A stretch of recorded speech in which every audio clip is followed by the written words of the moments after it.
جب تاریخ نکالی گئی تو 9 ربیع الاول نکلی۔ مطلب یہ کہ اس بارے میں بالکل صحیح بات کسی کو معلوم نہیں۔ اس پر سب کا اتفاق ہے کہ مہینہ ربیع الاول کا تھا اور دن پیر کا۔ یہ بھی کہا جاتا ہے کہ آپ کو پیر کے دن ہی نبوت ملی، پیر کے دن ہی آپ نے مدینہ منورہ کی طرف ہجرت فرمائی اور پیر کے دن ہی آپ وصال فرما گئے۔ آپ صلی اللہ علیہ وآلہ وسلم عام الفیل میں پیدا ہوئے، یعنی ہاتھیوں والے سال۔ اس سال کو عام الفیل یعنی ہاتھیوں والا سال اس لیے کہا جاتا ہے کہ ابرہہ نے ہاتھیوں کے ذریعے مکہ مکرمہ پر چڑھائی کی تھی۔ آپ صلی اللہ علیہ وآلہ وسلم کی پیدائش اس واقعہ کے کچھ ہی دن بعد ہوئی تھی۔ واقعہ کچھ اس طرح ہے کہ ابرہہ یمن کا عیسائی حاکم تھا۔ حج کے دنوں میں اس نے دیکھا کہ لوگ بیت اللہ کا حج کرنے جاتے ہیں۔ اس نے اپنے لوگوں سے پوچھا کہ یہ لوگ کہاں جاتے ہیں؟ اسے جواب دیا گیا کہ بیت اللہ کا حج کرنے مکہ جاتے ہیں۔ اس نے پوچھا بیت اللہ کس چیز کا بنا ہوا ہے؟ اسے بتایا گیا پتھروں کا ہے۔ اس نے پوچھا اس کا لباس کیا ہے؟ بتایا گیا ہمارے ہاتھ سے جو دھاری دار کپڑا جاتا ہے اس سے اس کی پوشاک تیار ہوتی ہے۔ ابرہہ عیسائی تھا۔ ساری بات سن کر اس نے کہا مسیح کی قسم میں تم لوگوں کے لیے اس سے اچھا گھر تعمیر کروں گا۔ اس طرح اس نے سرخ، سفید، زرد اور سیاہ پتھروں سے ایک گھر بنوایا، سونے اور چاندی سے اس کو سجایا، اس میں کئی دروازے رکھوائے، اس میں سونے کے پترے جڑوائے، اس کے درمیان میں جواہر لگوائے، اس مکان میں ایک بڑا سا یاقوت لگوایا، پردے لگوائے، وہاں خوشبوئیں سلگانے کا انتظام کیا۔ اس کی دیواروں پر اس قدر مشک ملا جاتا تھا کہ وہ سیاہ رنگ کی ہو گئیں، یہاں تک کہ جواہر بھی نظر نہیں آتے تھے۔ پھر لوگوں سے کہا اب تمہیں بیت اللہ کا حج کرنے کے لیے مکہ جانے کی ضرورت نہیں رہی، میں نے یہی تمہارے لیے بیت اللہ بنوا دیا ہے، لہٰذا اب تم اس کا طواف کرو۔ اس طرح کچھ قبائل کئی سال تک اس کا حج کرتے رہے، اس میں اعتکاف کرتے رہے، حج والے مناسک بھی یہیں ادا کرتے رہے۔ عرب کے ایک شخص نفیل خشمی سے یہ بات برداشت نہ ہو سکی، وہ اس مصنوعی خانہ کعبہ کے خلاف دل ہی دل میں کڑتا رہا۔ آخر اس نے دل میں ٹھان لی کہ وہ ابرہہ کی اس عمارت کو گندا کر کے چھوڑے گا۔ پھر ایک رات اس نے چوری چھپے بہت سی گندگی اس میں ڈال دی۔ ابرہہ کو معلوم ہوا تو سخت غضبناک ہوا اور کہنے لگا یہ کارروائی کسی عرب نے اپنے کعبہ کے لیے کی ہے، میں اسے ڈھا دوں گا، اس کا ایک ایک پتھر توڑ دوں گا۔ اس نے شام و حبشہ کو یہ تفصیلات لکھ دیں، اس سے درخواست کی کہ وہ اپنا ہاتھی بھیج دے۔ اس ہاتھی کا نام محمود تھا۔ یہ اس قدر بڑا تھا کہ اتنا بڑا ہاتھی روئے زمین پر دیکھنے میں نہیں آیا تھا۔ جب ہاتھی اس کے پاس پہنچ گیا تو وہ اپنی فوج لے کر نکلا اور مکہ کا رخ کیا۔ یہ لشکر جب مکہ کے قرب و جوار میں پہنچا تو ابرہہ نے فوج کو حکم دیا کہ ان لوگوں کے جانور لوٹ لیے جائیں۔ اس کے حکم پر فوجیوں نے جانور پکڑ لیے۔ ان میں حضور نبی کریم صلی اللہ علیہ وآلہ وسلم کے دادا جان حضرت عبد المطلب رضی اللہ تعالی عنہ کے اونٹ بھی تھے۔ نفیل بھی اس لشکر میں ابرہہ کے ساتھ موجود تھا اور یہ حضرت عبد المطلب رضی اللہ تعالی عنہ کا دوست تھا۔ حضرت عبد المطلب اس سے ملے، اونٹوں کے سلسلے میں بات کی۔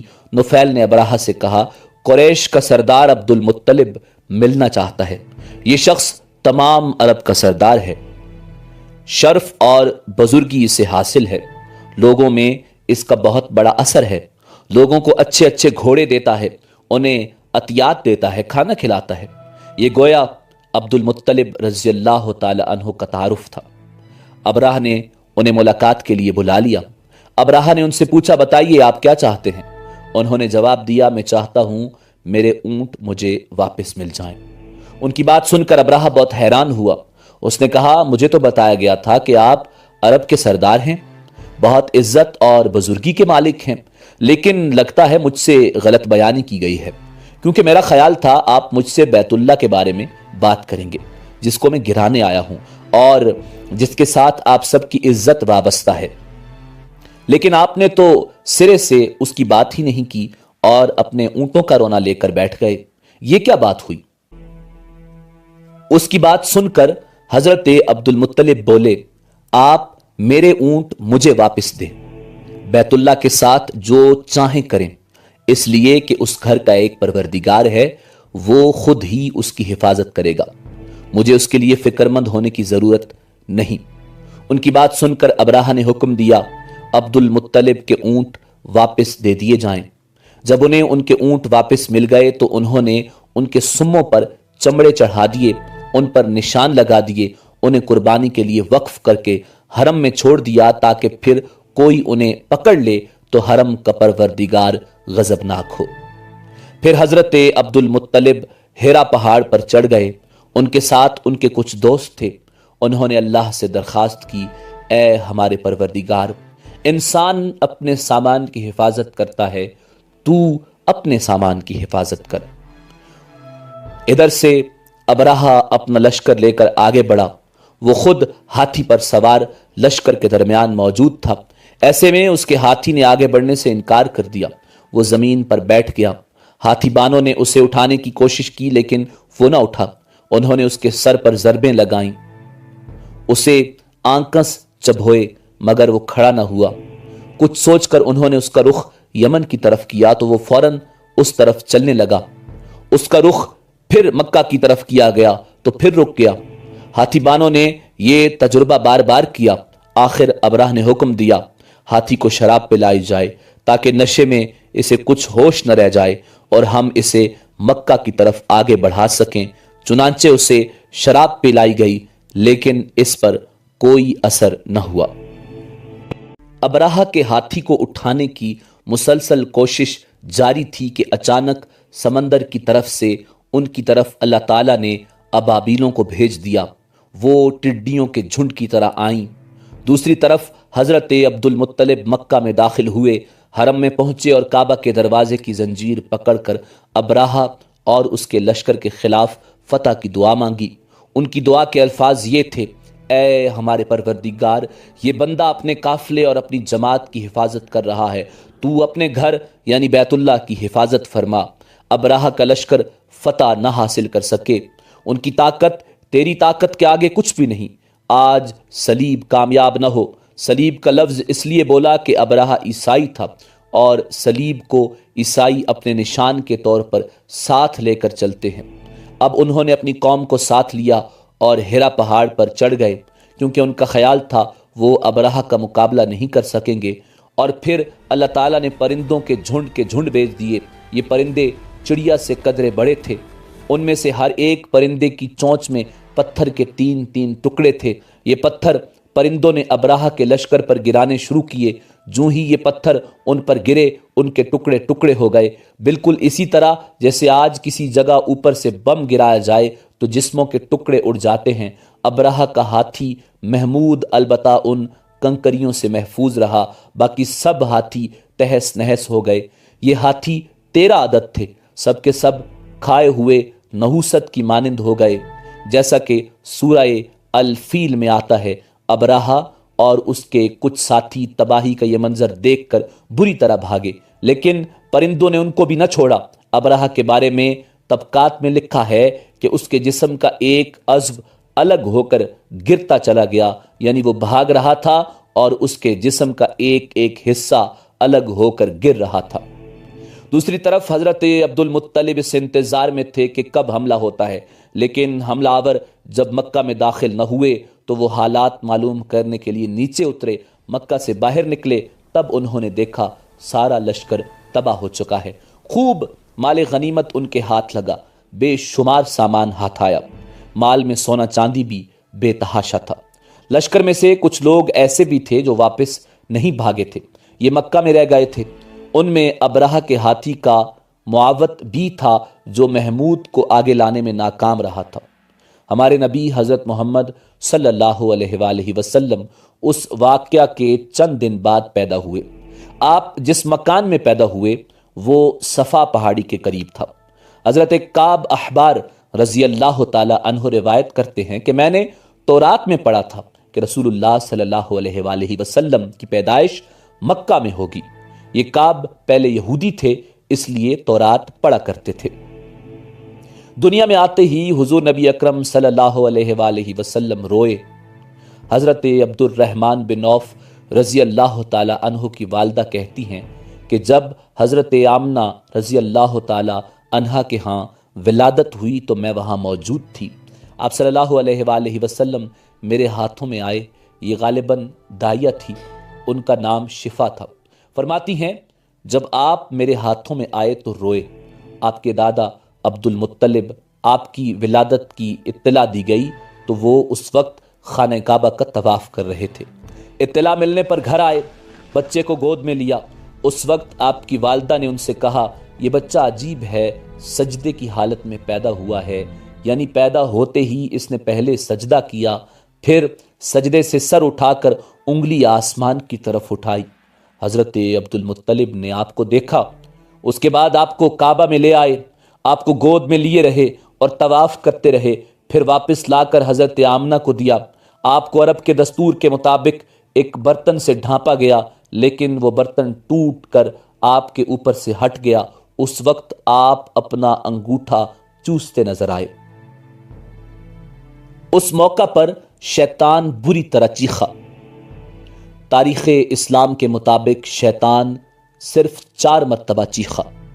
پہلی بار اس وقت جب اللہ تعالیٰ نے اسے ملعون ٹھہرایا، دوسری بار اس وقت جب اسے زمین پر اتارا گیا، تیسری بار اس وقت جب حضور نبی اکرم صلی اللہ علیہ وآلہ وسلم کی پیدائش ہوئی، اور چوتھی بار اس وقت جب نبی کریم صلی اللہ علیہ وآلہ وسلم پر سورہ فاتحہ نازل ہوئی۔ اس موقع پر حضرت حسان بن ثابت رضی اللہ تعالی عنہ کہتے ہیں میں 8 سال کا تھا، جو کچھ دیکھتا اور سنتا تھا اس کو سمجھتا تھا۔ ایک صبح میں نے یثرب یعنی مدینہ منورہ میں ایک یہودی کو دیکھا، وہ ایک اونچے ٹیلے پر چڑھ کر چلا رہا تھا۔ لوگ اس یہودی کے گرد جمع ہو گئے اور بولے کیا بات ہے، کیوں چیخ رہے ہو؟ یہودی نے جواب دیا احمد کا ستارہ طلوع ہو گیا ہے اور وہ آج رات پیدا ہو گئے ہیں۔ حضرت حسان بن ثابت رضی اللہ تعالی عنہ بعد میں 60 سال کی عمر میں مسلمان ہوئے تھے۔ 120 سال کی عمر میں انہوں نے وفات پائی، گویا ایمان کی حالت میں 60 سال زندہ رہے۔ بہت اچھے شاعر تھے۔ نبی کریم صلی اللہ علیہ وآلہ وسلم کی اپنے اشعار میں تعریف کیا کرتے تھے اور دشمنوں کی برائی اشعار میں بیان کرتے تھے۔ غزوات کے موقع پر اشعار کے ذریعے مسلمانوں کو جوش دلاتے تھے، اسی بنیاد پر انہیں شاعر رسول کا خطاب ملا تھا۔ حضرت کعب احبار رضی اللہ تعالی عنہ فرماتے ہیں کہ میں نے تورات میں پڑھا کہ اللہ تعالیٰ نے حضرت موسیٰ علیہ السلام کو حضور نبی اکرم صلی اللہ علیہ وآلہ وسلم کی ولادت کے وقت کی خبر دے دی تھی، اور حضرت موسیٰ علیہ السلام نے اپنی قوم بنی اسرائیل کو اس کی اطلاع دے دی تھی۔ اس سلسلے میں انہوں نے فرمایا تھا تمہارے نزدیک جو مشہور چمکدار ستارہ ہے، جب وہ حرکت میں آئے گا تو وہی وقت رسول اللہ صلی اللہ علیہ وآلہ وسلم کی پیدائش کا ہوگا۔ یہ خبر بنی اسرائیل کے علماء ایک دوسرے کو دیتے چلے آئے تھے، اور اس طرح بنی اسرائیل کو بھی حضور نبی اکرم صلی اللہ علیہ وآلہ وسلم کی ولادت کا وقت یعنی اس کی علامت معلوم تھی۔ حضرت عائشہ صدیقہ رضی اللہ تعالی عنہا سے روایت ہے کہ ایک یہودی عالم مکہ میں رہتا تھا۔ جب وہ رات آئی جس رات حضور نبی اکرم صلی اللہ علیہ وآلہ وسلم پیدا ہوئے، تو وہ قریش کی ایک مجلس میں بیٹھا تھا۔ اس نے کہا کیا تمہارے ہاں آج کوئی بچہ پیدا ہوا ہے؟ لوگوں نے کہا ہمیں تو معلوم نہیں۔ اس پر اس یہودی نے کہا میں جو کچھ کہتا ہوں اسے اچھی طرح سن لو۔ آج اس امت کا آخری نبی پیدا ہو گیا ہے، اور قریش کے لوگوں میں تم میں سے یعنی وہ قریشی ہے جس کے بارے میں بات کر رہا ہوں، اس کے کندھے کے پاس ایک علامت ہے یعنی مہر نبوت۔ اس میں بہت زیادہ بال ہیں یعنی گھنے بال ہیں، اور یہ نبوت کا نشان ہے، نبوت کی دلیل ہے۔ اس بچے کی ایک علامت یہ ہے کہ وہ 2 رات تک دودھ نہیں پیے گا۔ ان باتوں کا ذکر اس کی نبوت کی علامات کے طور پر پرانی کتب میں موجود ہے۔ علامہ ابن حجر نے لکھا ہے کہ یہ بات درست ہے، آپ نے 2 دن تک دودھ نہیں پیا تھا۔ یہودی عالم نے جب یہ باتیں بتائیں تو لوگ وہاں سے اٹھ گئے۔ انہیں یہودی کی باتیں سن کر بہت حیرت ہوئی تھی۔ جب وہ لوگ اپنے گھروں میں پہنچے تو ان میں سے ہر ایک نے اس کی باتیں اپنے گھر کے افراد کو بتائیں۔ عورتوں کو چونکہ حضرت آمنہ رضی اللہ تعالی عنہا کے ہاں بیٹا پیدا ہونے کی خبر ہو چکی تھی، اس لیے انہوں نے اپنے مردوں کو بتایا۔ جب اس یہودی عالم کو پتہ چلا تو کہنے لگا، ذرا چل کر مجھے وہ بچہ دکھاؤ۔ لوگ اسے اپنے ساتھ لیے حضرت آمنہ کے گھر کے باہر آئے، ان سے بچہ دکھانے کی درخواست کی۔ آپ نے بچے کو کپڑے سے نکال کر انہیں دے دیا۔ لوگوں نے آپ کے کندھے پر سے کپڑا ہٹایا۔ یہودی کی نظر جوں ہی مہر نبوت پر پڑی، وہ فوراً بے ہوش ہو کر گر پڑا۔ اسے ہوش آیا تو لوگوں نے اس سے پوچھا، تمہیں کیا ہو گیا تھا؟ جواب میں اس نے کہا، میں اس غم سے بے ہوش ہوا تھا کہ میری قوم میں سے نبوت ختم ہو گئی، اور اے قریشیو، اللہ کی قسم یہ بچہ تم پر زبردست غلبہ حاصل کرے گا اور اس کی شہرت مشرق سے مغرب تک پھیل جائے گی۔ ملک شام کا ایک یہودی ایس مکہ سے کچھ فاصلے پر رہتا تھا۔ وہ جب بھی کسی کام سے مکہ آتا، وہاں کے لوگوں سے ملتا تو ان سے کہتا، بہت قریب کے زمانے میں تمہارے درمیان ایک بچہ پیدا ہوگا، سارا عرب اس کے راستے پر چلے گا، اس کے سامنے پست ہو جائے گا، وہ عجم اور اس کے شہروں کا بھی مالک ہو جائے گا۔ یہی اس کا زمانہ ہے، اور اس کی نبوت کے زمانے کو جو بھی پائے گا اور اس کی پیروی کرے گا وہ اپنے مقصد میں کامیاب ہو جائے گا۔